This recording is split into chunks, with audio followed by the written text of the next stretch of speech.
இல்லைன்னா இது என்ன வண்டினா ஆக்டிவா 4G வண்டி. என்ன வேலைக்கு வந்து சர்வீஸ் ஜென்ரல் செக்கப் வந்துச்சு.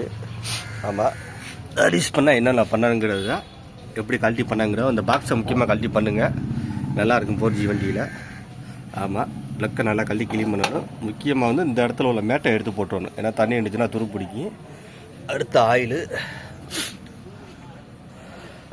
ஏர் ஃபில்டரை கழட்டி காய வச்சுருக்கேன். ஆமாம், ஏர் ஃபில்டர்லாம் கழட்டி காய போயிடுச்சேன்.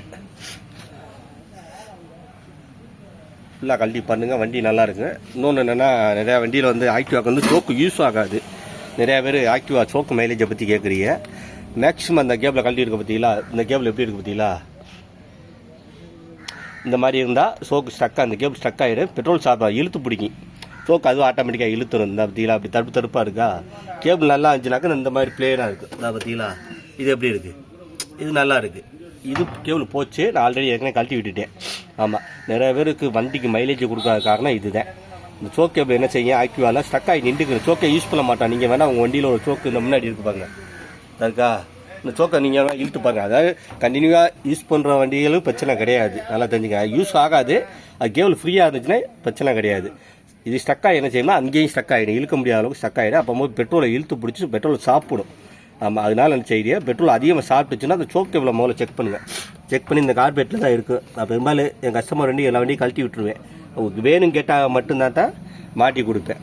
வேணும் என்ன சோக்கு யூஸ் பண்ணுறேன் அப்படின்னு சொன்னால் மட்டும்தான் புது கேபிள் மாட்டிடுவேன். இல்லைனா கேபிளை கழட்டி விட்டு அண்ணே ஓட்டி பாருங்கள், உங்களுக்கு சரி வரலன்னா என்னங்கிற பார்த்துக்கணும்னு சொல்லுவேன். அதேமாதிரி ஓட்டி பார்த்துட்டு வரமாட்டாங்க, ஏன்னா சரியாக இருக்கும். அதனால ஏன்னா ஆக்டிவாக பொறுத்தவரை சோக்கு கேபிள் பெரிய அளவில் யூஸ் ஆகாது. நல்லா தெரியும், பெட்ரோல் சாப்பிட்றதுக்கு இது ஒரு முக்கிய காரணம்.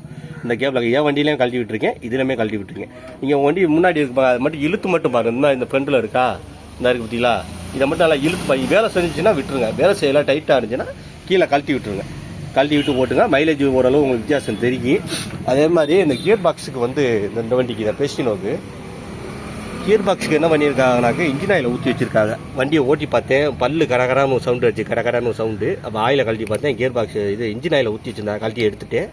கியர் பாக்ஸுக்கு வந்து தனியாக ஆயில் இருக்குது, அந்த மாதிரி ஆயில்களை வாங்கி ஊற்றுங்க. இல்லாட்டினாக்க பல்லு சவுண்டு வரத்தான் செய்யும். சின்ன தகவல். ஆமாம், ஆயிலை மாற்றி ஊற்றி ஊட்டாதீங்க. சின்ன தகவல். நன்றி, வணக்கம்.